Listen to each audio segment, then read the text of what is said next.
안녕하세요. 30대 꽃다운 나이에 이혼이란 산을 넘은 여성입니다. 세상에 안 힘든 사람 없다는 거 알지만 그래도 힘들 때면 저는 사연이나 커뮤니티를 꼭 한번 탐방하게 되는 습관이 있어요. 나만 힘든 게 아니라는 걸 확인받고 위로받는 것이 제가 스트레스를 이겨내는 방법이거든요. 그래서 사연을 돌고 돌며 청취하기만 했는데 제가 사연자가 되어볼 줄은 또 몰랐네요. 아마 이번엔 직접적으로 제 처지를 공유하고 동정받고 싶어서 그런가 봅니다. 시간 되시면 제 이야기 한번 듣고 가세요. 저는 한때 결혼 때문에 가슴 벅찼고 한 번도 느껴보지 못했던 행복을 만끽해봤습니다. 평생 홀로 구질구질하게 살 줄 알았던 저를 제 남편이 구제를 해준 셈이나 다름없었는데요. 당시 제 남편은 S전자 기업 사원이었어요. 저는 그냥 닭발집 장사하는 사람이었고요. 제 가게가 남편 기업 주변에 있다 보니 유독 대기업 사람들이 회식 자리로 많이 찾는 곳이었습니다. 가게 규모는 작은 편이었는데 겨우 5테이블 차면 끝이라서 직원은 한 명만 두고 요리랑 서빙 카운터를 같이 운영했어요. 당시 막 시작한 장사라서 맛 보장이 없었을 텐데 유독 제 솜씨가 맛있다며 자주 찾아오는 손님이 있었습니다. 그게 바로 제 남편이었고 남편이 단골로 제 가게를 찾아주는 덕에 굳이 노력하지 않아도 저희는 안면 트고 인사 정도는 나눌 수 있는 사이가 될 수 있었어요. 남편은 제게 가끔씩 유치한 기념일 선물도 주었습니다. 거창한 건 아니었고 어린 애들이나 챙기는 화이트데이 같은 거 있잖아요. 회사에서 많이 받았다면서 예쁘게 포장된 사탕이나 초콜릿, 빼빼로 같은 걸 꼭 제게 주곤 했어요. 그날마다 회식을 오기도 했고요. 젊어 보여서 몰랐는데 남편은 부서에서 팀장직을 맡고 있는 유능한 사원이라고 하더라고요. 그건 남편이랑 같이 온 동료분들이 남편을 치켜 세워주며 저한테 자랑해줘서 알게 된 사실입니다. 솔직히 자기 일 열심히 하고 전문적인 사람 보면 매력적이지 않습니까? 게다가 남편이 저를 다정하게 챙겨주기까지 했으니 제 마음이 흔들렸던 건 사실이에요. 그렇다고 티를 내진 못했어요. 남편은 말 그대로 대기업 팀장이고 저는 닭발집 사장인걸요.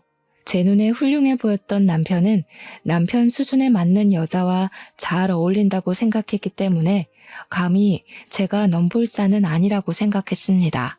그렇게 저 혼자 남편으로부터 마음의 선을 단단히 긋고 지냈는데 어쩌다가 남편과 결혼까지 하게 된 줄 아시나요?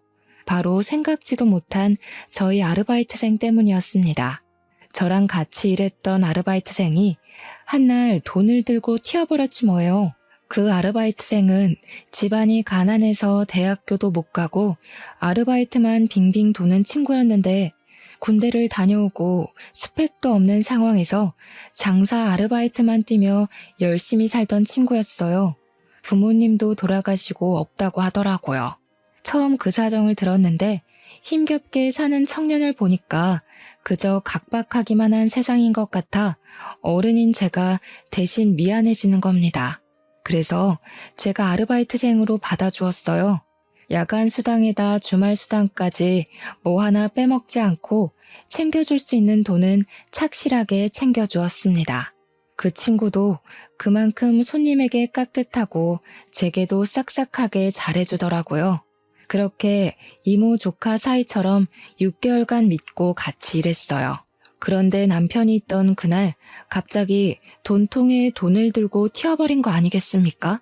절대 그럴 아이가 아닌데 근데 신기했던 건 남편이 하필 그 녀석을 눈여겨보고 있었나 보더라고요.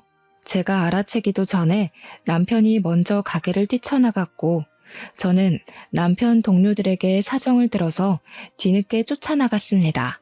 얼마 안 간 지점에서 남편이 그 친구를 힘으로 우악스럽게 결박하고 있더라고요. 남편은 그 친구 욕을 서슴지 않으면서 이런 애들 그냥 봐주면 다음에 똑같은 짓 또 한다며 경찰로 끌고 가려고 했는데 그 순간 저는 그 친구가 울고 있는 걸 보았습니다. 사정이 있어 보였어요. 그래서 제가 되레 남편을 진정시키며 난 괜찮다고 그 친구를 풀어달라 했습니다. 남편은 제 뜻을 이해 못했지만 제 뜻에 따라주었어요. 지금 생각해보니 아마 저를 좋아하고 있던 터라 그랬던 것 같네요. 남편이 손을 놓자마자 그 친구는 우리한테 고맙단 인사도 안 하고 도망을 쳤습니다. 그러자 남편은 또 자기 일처럼 그 친구를 향해 화를 내줬는데 남편은 저더러 그 친구 월급 아직 못 준 거 있으면 절대 주지 말라고 조언까지 했습니다. 당시에는 남편의 그런 마음이 저를 과도하게 걱정해주는 것 같아 얼마나 고마웠는지 몰라요. 남의 일을 그렇게 신경 써주기가 쉽지 않잖아요. 콩깍지가 단단히 쓰였는지 남편이 좀 귀여워 보이기까지 하더라고요. 물론 남편의 감사한 당부를 지켜주진 못했어요. 급여 날에 아르바이트생 통장으로 돈을 입금해줬거든요. 어쨌든 남편에게 감사해서 그날 남편 술자리는 제가 공짜로 해줬고 싸줬어요. 서비스도 내주었고요. 자리가 파했을 때 남편이 끝까지 돈을 주려 했지만 제가 절대 받지 않았는데요. 그러자 남편이 제게 그런 밥을 살 수 있도록 시간을 내달라고 하는 겁니다. 그때부터 저랑 남편의 마음이 같다는 걸 알게 되었고 저희의 인연이 시작되었습니다. 저희는 남편의 청혼으로 만난 지 1년 만에 결혼을 약속하게 됐어요. 근데 제가 청혼을 한 번에 허락한 건 아닙니다. 남편보다 들어오는 수익이 부족했던 저는 모은 돈도 별로 없었어요. 결혼은 같이 하는 거지 누구 하나가 손해보고 시작하면 안 되는 거잖아요. 그래서 청혼을 거절했고 남편에게 돈 좀 모으면 하자고 조심스레 말했습니다. 설마 내가 자기 사정 모르고 프로포즈 했을 것 같아? 내가 다 준비돼 있으니까 그냥 몸만 오라는데도. 정 마음이 안 좋으면 결혼하고 나한테 더 잘해주면 되지. 남편의 결혼하고자 하는 고집은 생각보다 강했습니다. 자기는 결혼에 환상이 있다면서 결혼하고 싶은 여자가 생겼고 서로 마음도 확인했는데 왜 돈 때문에 목표를 미뤄야 하는 건지 이해할 수 없다고 했어요. 제가 미안해서 그러는 거라고 하면 남편은 당연히 미안해할 필요 없다고 받아칠 뿐이었습니다. 할 수 없이 저는 남편의 성의를 받기로 했어요. 그렇다고 진짜 몸만 맡길 생각은 없었기에 결혼하고 생활비만큼은 제가 알아서 해보겠다고 제 나름 남편의 성의에 대해 표시를 했어요. 그렇게 앞으로 행복한 미래만 꿈꿀 거라 생각했던 저의 결혼은 생각보다 첫 고비가 빨리 찾아왔습니다. 남편이 갑자기 해고를 당한 거예요. 이제 식구가 된 마당에 얼마나 충격적인 소식입니까? 근데 또 해고는 예민한 문제라서 막 물어볼 수 없잖아요. 그래서 최대한 남편 아픈 곳은 안 건드리게 조심스레 물어봤거든요. 남편이 난처해하면서 말해줬는데 이유가 음주운전 때문이라네요. 해고 이유를 듣는 순간 맥이 탁 풀려버리더라고요. 회사에 막중한 피해를 입혔다든지 상사랑 무슨 갈등이 있었다든지 남편에게 상당히 속상한 이유일 줄 알았는데 음주운전이라니. 남편 말로는 한 잔만 마셔서 괜찮을 줄 알았대요. 근데 재수없게 음주 단속에 걸렸고 심지어 측정 거부하다가 경찰이랑 신랑이까지 버렸다고 하는 거 아닙니까? 그래서 해고를 당했다고 했어요. 남편이 100번 1000번 잘못한 일이고 저도 그 소리 듣고 남편을 많이 나무랐습니다. 그런데 한편으로는 음주운전이 잘못인 거 아는데 힘들게 입사한 대기업에서 음주운전 한 번 했다고 막 해고를 시켜버리는 건지 순응하기가 싫더라고요. 저도 당시엔 심장이 벌렁거려 그런 아니란 생각을 했던 것 같습니다. 어처구니 없는 일은 이뿐만이 아니었어요. 남편이 주로 우편물 오면 확인을 하고 버릴 건 버리고 했기 때문에 저는 우편물을 일체 신경 쓰지 않았어요. 제가 신용카드를 쓰는 것도 아니고 딱히 제 앞으로 올 만한 건 없었거든요. 그래서 그동안 몰랐는데 남편이 늦잠을 자던 날 저는 출근 준비를 하던 시간이었거든요. 주방을 들락날락 하는데 식탁 밑에 우편물 하나가 떨어져 있더라고요. 보니까 건강보험 자격에 관한 내용이었습니다. 남편이 제 밑으로 건강보험이 이전됐더라고요. 그건 일을 그만뒀을 때 오는 거잖아요. 남편이 해고당해서 일을 안 하고 있으니 건강보험이 내 밑으로 들어오겠다 생각은 했었어요. 근데 문제는 날짜라는 겁니다. 날짜가 남편이 해고된 날의 일자가 아니었어요. 남편의 보험 자격 상실 시기가 우리 결혼식 날짜보다 일주일 전으로 기재되어 있더라고요. 이게 어떻게 된 사실인가 싶어서 늦잠 자는 남편을 깨워 추궁을 했어요. 남편은 뭉구적거리며 일어나더니 우편물을 보고는 정신을 번쩍 차렸습니다. 자고 일어나서 그런지 변명을 생각할 정신도 없었나 봐요.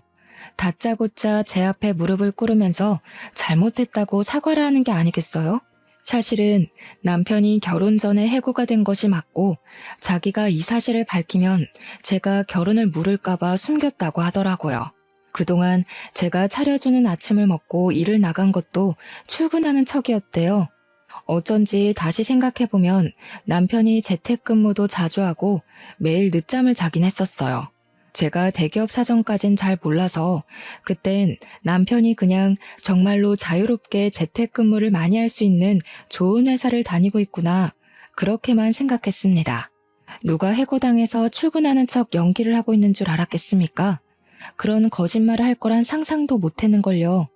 순간적으로 열이 확 오른 저는 남편에게 끝내 솔직하게 말했어야지 라고 하면서 처음으로 성질을 냈습니다. 남편이 더 기가 죽어서는 고개를 아예 못 들더라고요. 제가 마음이 참 약한 사람이거든요. 화가 나는 건 화가 나는 거고 남편이 주눅 들어있는 모습을 보니까 저한테 말 못하고 혼자 끙끙 앓으며 마음고생한 게 안타까운 거 있죠. 그리고 이미 저는 결혼을 해버렸고 결혼이 장난도 아닌데 결혼한 지 얼마나 됐다고 바로 이혼을 하겠습니까? 그래도 남편이 나쁜 마음으로 제게 숨긴 것은 아닌데다가 저 몰래 새 일자리를 찾고 있었다길래 일단은 한번 봐줬어요. 그렇게 고비를 잘 넘겼다고 생각했습니다. 그리고 다음 날부터 제가 좀 바빠졌어요. 남편이 일을 구하기 전까지는 일단 제 수익으로 저희 살림을 완전히 해결해야 되잖아요. 원래부터 생활비는 제 몫이었으니 감당할 수 있었는데 그 외에 부수적인 돈까지 전부 제 돈으로 해결을 해야 되니까 좀 많이 버거울 것 같더라고요. 그래서 저는 원래 오후부터 장사를 했던 걸 늘려서 오전부터 시작을 했고 배달은 가까운 곳만 했는데 이젠 업체를 신청해 넓게도 운영하였습니다. 그 덕에 제 가게는 생각보다 빨리 성장했어요. 5테이블 규모로는 적어서 가게 이전까지 필요했을 정도였죠. 저랑 남편은 활기를 갖고 같이 부동산 알아봤습니다. 남편이 대기업 다녔던지라 똑똑해서 중개사 말장난에 놀아나질 않더라고요. 참 듬직했어요. 똑똑한 남편 덕에 제 가게는 입지도 괜찮고 매 물가 흥정도 잘 돼서 좋은 새 출발을 할 수 있었습니다. 다만 이젠 직원이 무조건 있어야 하는 규모였기 때문에 아르바이트생 면접도 봤어요. 남편이 자기 일 구하기 전까지 제 가게 일을 도와준다고 했거든요. 그래서 아르바이트생 뽑는 것부터 가게에 드릴 물품까지 남편이 꼼꼼하게 확인하고 주도해 주었습니다. 그렇게 시작한 장사는 규모를 참 잘 키웠다고 생각할 만큼 잘 되었어요. 일손 부족했는데 남편의 존재가 특히 제게 도움이 많이 되었습니다. 데뷔를 빨리 했기 때문인지 저희는 남편이 백수인 것에 비해 궁핍은 쉽게 피해갈 수 있었어요. 그건 제가 월급쟁이가 아니었던 덕이 컸을 겁니다. 저는 혹시라도 우리 부부 살아가는 데에 경제적 고충이 따를까봐 일을 쉬지 않고 출근했어요. 하루쯤은 쉬어도 된다는 남편의 걱정에도 불구하고 늘 제가 직접 직원들과 음식들, 손님들까지 정성스레 신경을 썼습니다. 역시 사람은 무리를 하게 되면 병이 나기 마련이더라고요. 한날 아침 일어났는데 몸에 열이 펄펄 난 거 있죠. 아마 일도 바쁜데 이번에 잘해주던 주방 이모가 그만두는 바람에 제가 요리까지 뛰어서 더 병이 난 것 같았어요. 남편이 놀라서 얼른 저를 병원에 데려다 주었고 빨리 주방 일하는 사람부터 뽑으라고 걱정 섞인 잔소리를 했습니다. 오늘은 제발 내 말 좀 들어라. 나는 네 남편이잖아. 너만 내줘 해? 나도 외조 좀 하자. 내가 가게 봐주는데 뭐가 그렇게 걱정이야. 당신이 그랬잖아. 나 부사장 자격이나 마찬가지라고. 오늘은 무조건 집에서 쉬어. 그래야 앞으로 또 힘내서 일하지. 남편 말이 맞다고 생각했어요. 앞으로를 위해서 굳이 아픈 몸까지 이끌고 나가 저를 혹사시킬 필요는 없다고 봤습니다. 또 부부가 왜 부부겠습니까? 서로 돕고 기대라고 만들어진 관계가 아닙니까? 그렇게 저는 남편 존재의 소중함을 느끼며 그날 하루는 남편에게 가게를 맡겼습니다. 덕분에 오랜만에 쉬었던 저는 고작 하루 쉬었을 뿐인데 배터리가 충전된 느낌이었어요. 출근하면 힘든 건 마찬가지였지만 그래도 다시 기운내서 일할 수 있었습니다. 다 남편 덕분이라고 생각했어요. 그날 고생한 남편을 위해서 제가 지갑도 하나 사주었습니다. 그런데 남편이 제 선물을 받고도 좀 떨떠름해 하더라고요. 저희는 부부니까 표정만 봐도 기분을 눈치챌 수 있잖아요. 남편한테 무슨 안 좋은 일 있냐고 물었거든요. 그러자 남편이 마치 제가 물어봐 주길 기다렸다는 듯이 냉큼 얘기를 하는데 갑작스럽게 뱉는 그 말이 기가 찼습니다. 자기가 여태까지 대기업 일하면서 오전부터 야근에다 주말에도 필요하면 출근을 했어야 했대요. 대학 졸업하고 바로 취직이 된 거라서 졸업 후로 한 번도 쉬어본 적이 없다는 겁니다. 그러면서 마지막에 하는 말이 진짜 하고 싶은 말이었던 것 같은데 갑자기 여행을 다녀오겠다고 하는 거 아니겠어요? 여행? 가게는 어쩌고 뜬금없이 여행을 가? 자기 쉬고 싶은 거 알겠는데 지금 우리 가게 사정 알잖아. 주방 이모도 아직 못 구해서 일손 정말 부족해. 솔직히 내가 많이 봐줬잖아. 그리고 가게가 당신 거지 내 거야? 나 진짜 이대로 안 쉬고 평생 일만 하면 우울증 올 것 같아. 딱 한 달만 쉬고 싶어. 나도 가게 시작하면서 한 번도 쉰 적 없어. 누군 안 놀고 싶어서 가게에 붙어 있어? 여행은 무슨 여행이야. 철없는 소리 좀 하지 마. 아, 진짜 너는 꼭 이런 식이더라. 돈돈거리지 좀 마. 사람이 돈 때문에 사냐? 살 만큼만 벌면 되는 거지. 뭐 얼마나 떼부자 되려고. 솔직히 네가 이렇게 돈에 혈안돼 있는 거 볼 때마다 내가 더 숨 막히거든? 제발 사람 좀 살자, 어?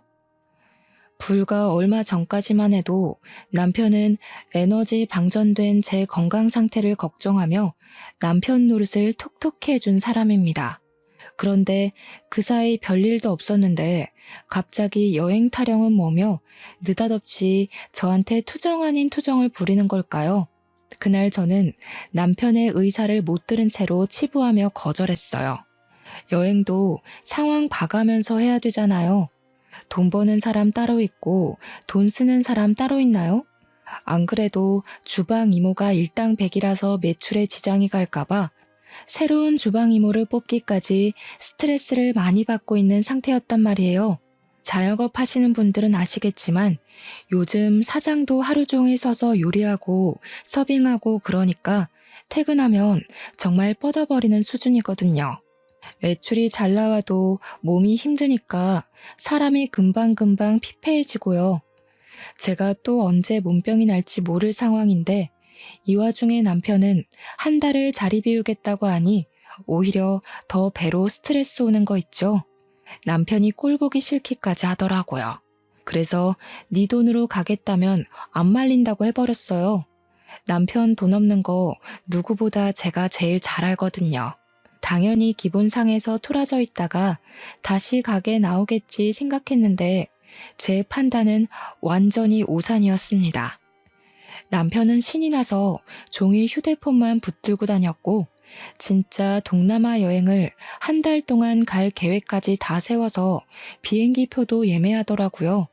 아주 속전속결이었죠. 그 모습을 보는데 얼마나 맥 빠지고 할 말이 없던지 그냥 체념해버렸어요. 저도 남편 없으면 밥은 안 차려줘도 돼서 나름 신경 하나를 덜 수 있는 셈이긴 했거든요. 한 달 동안 옆에서 스트레스 주는 사람 줄었다고 나름 좋게 생각하려 했습니다. 어차피 제 돈도 아니니까요.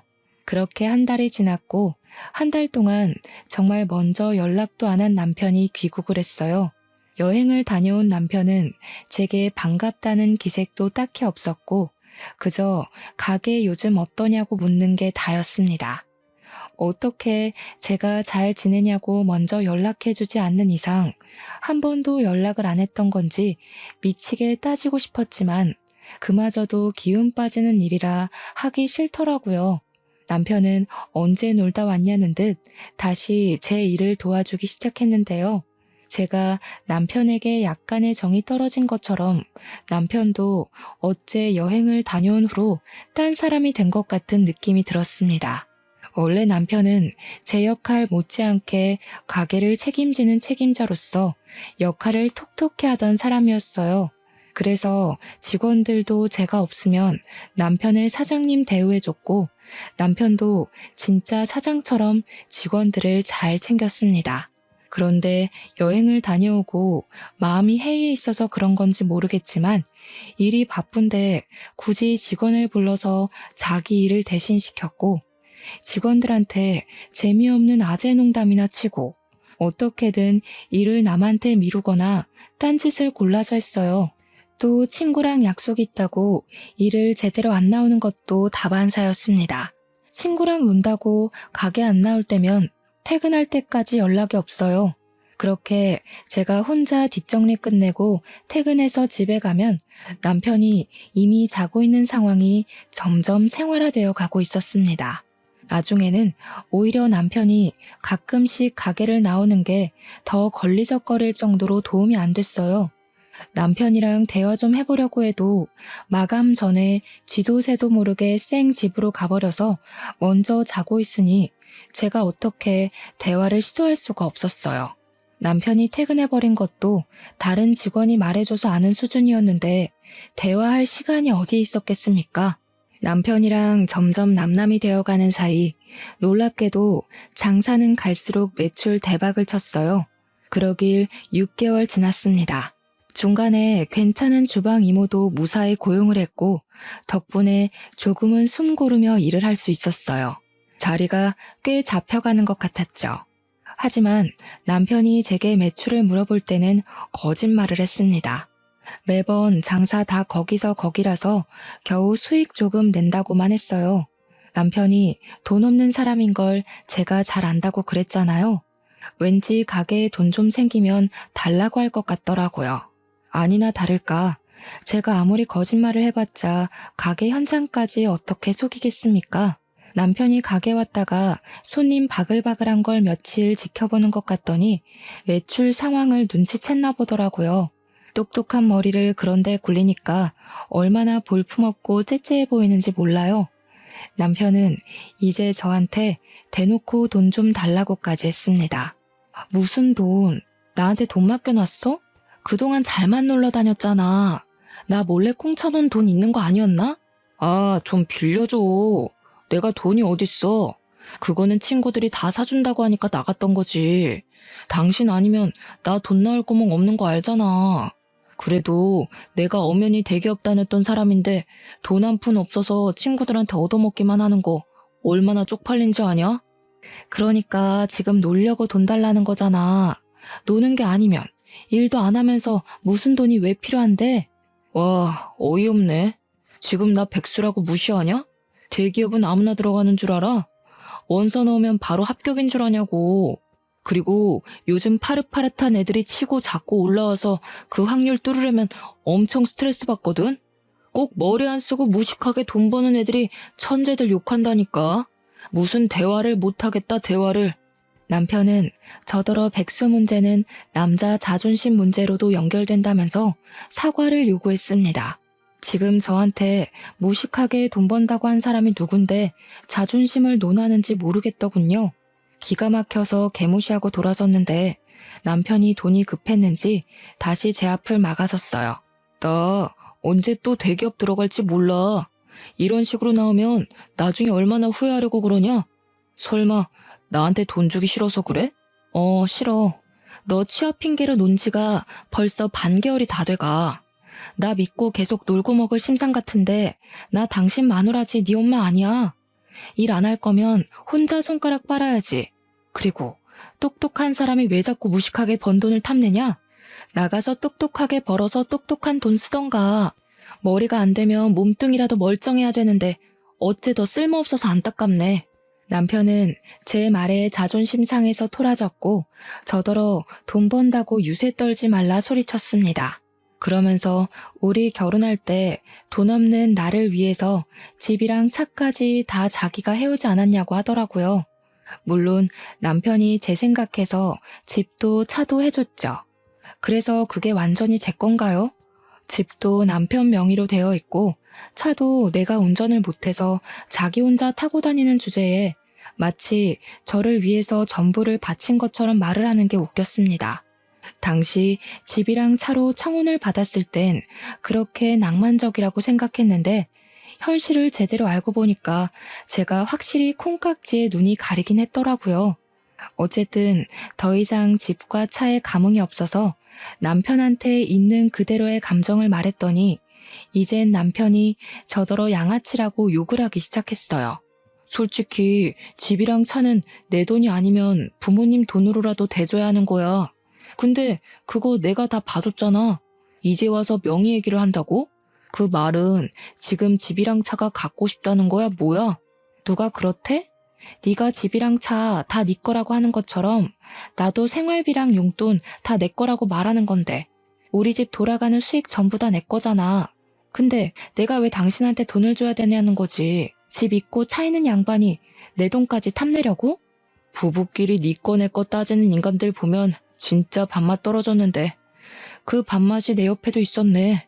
우리 부모님이 너 착한 줄 알고 얼마나 좋아했는데 진짜 실망이다. 저희는 일 때문에 서울에 살았는데 시부모는 원래 시골 사람이라서 내내 시골에만 계셨어요.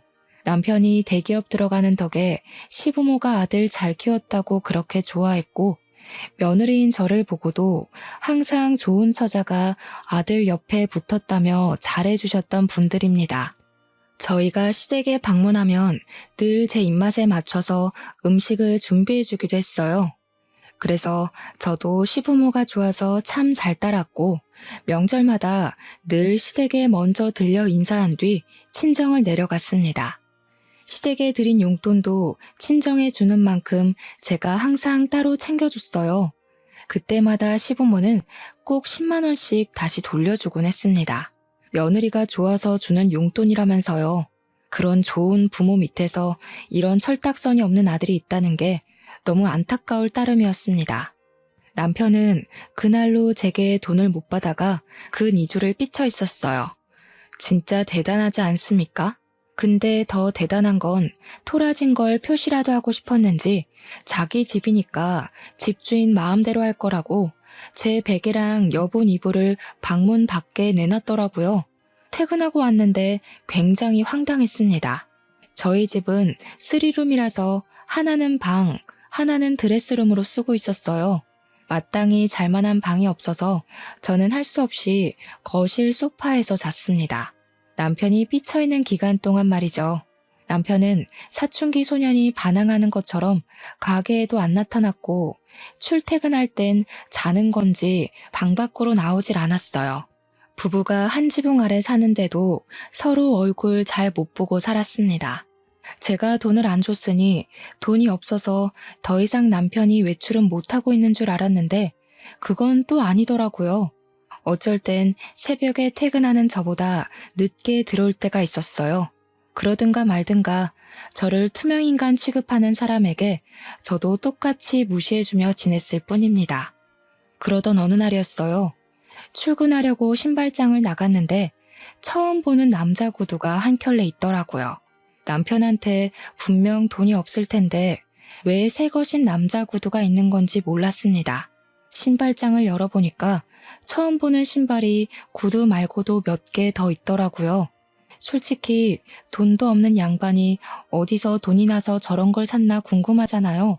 그래서 우리 사이에 침묵을 깨기 위해서 제가 먼저 안방 찾아가 노크를 했습니다. 근데 남편이 아직 자고 있는 건지 반응이 없더라고요. 방문도 잠겨 있었어요. 저는 출근 시간 때문에 할 수 없이 추궁은 뒤로 미뤘고 가게로 갔습니다. 저희 가게는 저녁부터 피크라서 오전이랑 낮에는 거의 배달만 있었는데요. 그날도 매장이 조용하고 평범했던 날이었어요. 제가 한참 남편 새 신발 생각 때문에 정신 팔려 있을 무렵 손님이 들어왔는데 반사적으로 인사를 하려는 그때 저는 들어온 손님을 한참 쳐다보는 실례를 저질렀습니다. 안녕하셨어요, 사장님. 저 기억하실지 모르겠는데 희성이에요. 사장님 닭발집에서 돈 훔쳐갔던. 어디서 봤나 했더니 친구가 자신을 설명해주는 덕에 바로 떠올릴 수 있었어요. 당시에 그 친구가 27살이었는데 다시 나타난 그날은 제법 30을 앞둔 티가 나는 행색이더라고요. 일단 저는 너무 놀라고 반가워서 얼른 그 친구한테 쫓아가 인사를 했습니다. 멋있어졌다고 어떻게 지냈냐고 정신없이 안부를 물었죠. 그래도 한때 믿고 일했던 귀여운 친구였거든요. 근데 반가워서 들뜬 저와 달리 그 친구 표정은 기운이 없더라고요. 저한테 미안해하는 것 같았습니다. 아니나 다를까 그 친구가 나를 찾아온 것이 바로 그 이유였어요. 저한테 과거의 자기 실수를 사과하면서 그때 훔쳐간 돈을 갚으러 왔다고 봉투를 주더라고요. 저 중소기업 무역 쪽에 취직했어요. 다 사장님 덕분이에요. 꼭 취업해서 갚으려고 사장님 생각만 하면서 공부했더니 학벌 없어도 제 깡이랑 자격증 보고 합격시켜 주더라고요. 너무 잘된 일이라고 생각했습니다.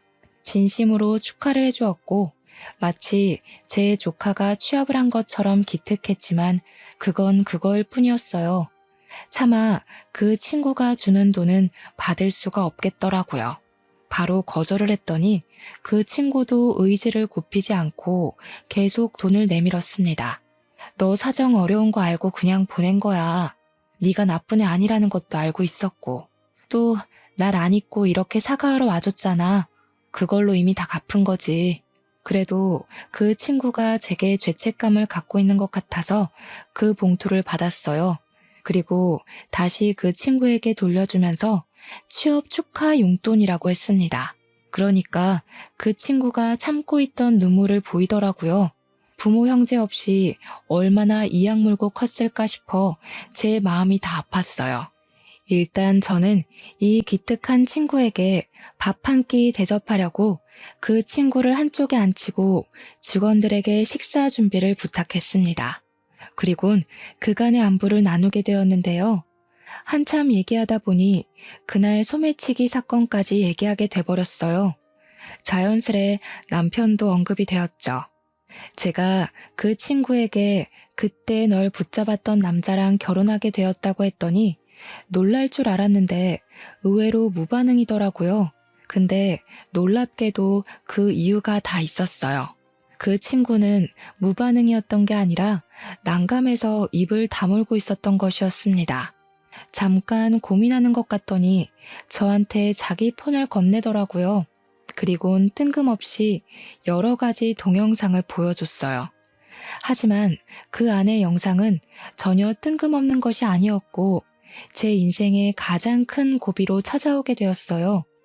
영상 안에는 남편이 있었습니다. 남편 옆에는 웬 여자가 있었는데 그 여자는 다름 아닌 과거에 저희 가게를 그만둔 주방 이모지 뭡니까?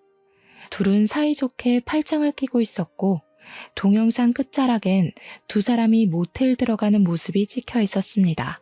이미 이것만으로도 저는 남편에게 모든 믿음이 바닥나 버렸어요. 근데 그 친구가 뭘 하나 더 보여주더라고요. 녹음 파일이었는데 들어보니 그 친구는 우리 가게를 처음 온 게 아니었습니다. 하필 제가 아팠던 날 왔던 것 같아요.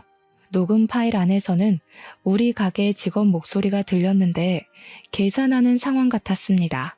근데 그 친구가 큰 목소리 말고 주변 소음을 집중해서 들어보라고 하더라고요. 그랬더니 놀랍게도 남편 목소리가 겹쳐 들렸어요. 녹음 날짜를 확인했는데 역시나 제가 아팠던 날이 맞았습니다. 저는 진정이 안 되는 심장을 부여잡고 좀 더 녹음 내용을 자세히 들어보았어요. 거기서 완전 기가 막힌 사실을 알게 되었습니다. 남편이 매니저 직원한테 현금 좀 빼가 갔다는 말이 들렸고, 매니저는 잔돈이 모자라서 안 된다고 실랑이를 벌이고 있는 중이었어요. 그 친구는 저한테 인사를 하러 온 거였는데, 그때 저는 가게에 없었고 과거에 자기를 붙잡았던 그 남자만 있다는 걸 알았다네요. 그래서 다른 직원한테 조심스레 남편과 저의 관계를 물어본 후에야 부부 사이인 걸 알았다고 했습니다. 그 친구 눈에 남편의 태도나 행실이 불량해 보였나 봐요. 그 친구는 그날 계산하면서 몰래 녹음을 해야 할 것만 같았고, 끝내 현금을 빼간 남편을 몰래 쫓았다고 했습니다. 그렇게 얻어 걸린 게 남편이랑 주방 이모가 모텔 앞에서 만나는 장면이었다고 했어요. 그러니까 남편은 그날 내 가게에서 모텔비를 챙겨 주방 이모랑 놀았던 겁니다. 그 친구한테 이런 모습 보인 게 창피하지만 덕분에 제가 앞으로 어떻게 행동해야 될지 감이 잡혀서 고마웠어요. 보답은 나중에 진정이 되면 다시 만나서 해주기로 했고, 일단 급하게 증거물을 받았습니다. 그렇게 저는 근무 중간에 처음으로 퇴근을 했어요. 제 전화도 안 받는 남편을 속으로 쌍욕하며 바로 집에 갔는데, 미치고 팔짝할 노릇이 저를 기다리고 있더라고요. 마치 저더러 수많은 증거를 갖고 위자료 챙기라고 하늘이 도와주는 듯 했습니다. 제가 집 안에 들어가니 신발장에는 처음 보는 여자 신발이 있었어요. 이미 불륜이란 걸 알고 왔지만 직접 보니까 순간 심장이 덜컥 내려앉더라고요. 그래도 그 흥분감이 저를 더 미치게 만들어줬던 것 같아 오히려 도움이 되었습니다. 집 안으로 더 들어가 보니까 안방에서 웃고 떠드는 소리가 새어나오더라고요. 자기 집이라고 자기 마음대로 여자까지 들이는 남편한테 순간 화가 났습니다. 이럴 거면 마누라라는 게 왜 있는데요? 평생 혼자서 여자 갈아치우며 살다가 고독사 해버리지. 제 눈에 잡힌 이상 저는 일단 그들과 곱게 마주보고 대화하기 싫었습니다. 어떻게든 눈물을 쏙 빼놓고 싶어서 서둘러 주위를 둘러봤고 신발장에 소화기를 발견했어요. 핀을 빼고서 소화기를 들고 가 방문을 열었죠. 둘이 침대 위에서 나란히 누워 휴대폰으로 놀고 있길래 그대로 가서 소화기를 분사해줬습니다. 허우적거리는 둘을 쫓아다니면서 가루범벅으로 만들어버렸어요. 소화기를 난생 처음 써봤는데 그런 식으로 쓰게 될 줄은 상상도 못했네요. 소화기가 또 거의 새 거였던지라 분사력도 좋더라고요. 제가 정신 나간 사람처럼 멈출 생각을 안 했더니 나중에는 보이지도 않는 곳에서 남편이 콜록거리며 쌍욕을 하기 시작했어요. 아씨, 내 눈! 야, 어딨어? 너 오늘 내 손에 죽을 줄 알아. 정신이 나가도 정도껏 나가야지. 뭐 하는 짓이야? 내 돈 훔쳐서 모텔 가는 너만큼 정신 나갔을까? 아무리 바람 피우고 싶어도 그렇지. 어쩜 저렇게 수준 떨어지는 사람을 골랐대? 애 딸린 아줌마가 취향이었니? 그 주방 이모한테는 아들이 하나 있어요. 중학생인가 고등학생이었을 겁니다. 그래서 그 이모 나이가 꽤 많았다는 거예요. 남편보다 무려 10살이나 더 들었죠. 무슨 조합인지는 모르겠던 저는 단지 기가 차서 둘 낯짝을 다시 보기 위해 베란다에 있는 호수를 끌어왔습니다. 둘의 형상이 비치는 곳으로 분사를 했어요. 그랬더니 또 한 번 고함 소리가 온 방 안을 휘저었고 둘은 물이 오는 방향을 겨우 찾아서 방 밖을 빠져나갔습니다. 소화기 가루와 물이 섞여 끈적끈적하게 젖은 꼴들이 웃기더라고요. 그걸 놓치기 아까워 저는 당장 동영상을 찍어줬고 특히 나이에 맞지 않는 옷을 입고 있는 주방 이모 모습을 많이 찍었습니다. 이모, 주제를 알아야지. 저 남자가 진짜 이모 좋아해서 만나주는 거라 생각해요? 저 새끼 거지라서 내 돈 빼가서 이모한테 퍼부은 거일 텐데 제가 대기업 다녔다고 자랑했죠. 그 잘난 대기업 음주 때문에 해고당했어요. 근데 웃긴 건 뭔지 알아요? 음주운전이 한 번이 아니었더라고요. 남편은 이미 음주운전으로 2번의 경고를 더 받은 상태였는데 저를 만나고 또 음주운전 사고가 생긴 거였다고 했어요. 그럼 총 3번이라는 거잖아요. 대기업에선 2번만 음주운전을 해도 해고 위기를 맞는데요. 그런데 부서 팀장이라는 사람이 불량스럽게 음주운전을 3번이나 했으니 해고 당할 만했던 겁니다. 이미 당시 회사 내부에서 인성 쓰레기로 유명했던 일화래요. 오랜만에 제 가게를 방문했던 남편 동료들이 몰랐냐면서 제게 알려줬던 사실이었습니다. 뭔 상관이야. 적어도 너보다는 나를 더 좋아하니까 나한테 남의 돈 훔쳐서라도 퍼줬겠지. 세상 참 긍정적으로 살아서 좋겠어요. 아들한테 큰 도움이 될 것 같네요. 이런 천박한 짓하고도 아들한테 평생 숨길 수 있을 거라 생각한 건 아니죠? 앞으로 아들은 어쩌나? 엄마 때문에 학교 힘들게 다니겠네. 저는 동영상을 끊고 남편한테 이혼 소송하겠다 통보도 해줬습니다. 너한테 겨우 있는 집이랑 차, 그거 내 거 만들어줘서 고마워. 위자료 받아서 내가 더 좋은 집이랑 좋은 차 살게. 그래도 네 덕분에 나 면허 따겠다. 땡큐. 남편은 얼굴에 이물질을 닦아내면서도 제 말을 듣긴 한 건지 순간 저를 향해 손에 집히는 대로 물건을 던지기 시작했어요. 다행히도 눈에 뵈는 게 없어서 그런지 아직도 기침을 하면서 조준을 잘 못하더라고요. 야, 그럼 내가 일해줬던 돈이라도 내놔. 떼먹으면 마누라고 보고 바로 노동청에 신고할 거야? 저런 머저리 같은 게 뭐 훌륭해 보인다고 좋아했는지 모르겠다. 대기업 다녔다는 사람이 가족 사업엔 근로신고 안 되는 것도 몰랐냐? 근로기준법에도 이따위 무시가. 그러니까 네가 술 먹고 해고나 되는 거야. 남편이 화가 나서 무작정 저한테 달려들려고 했는데 자기 발까지 흘러내린 이물질 때문에 혼자 벌러덩 나자빠져 버렸어요.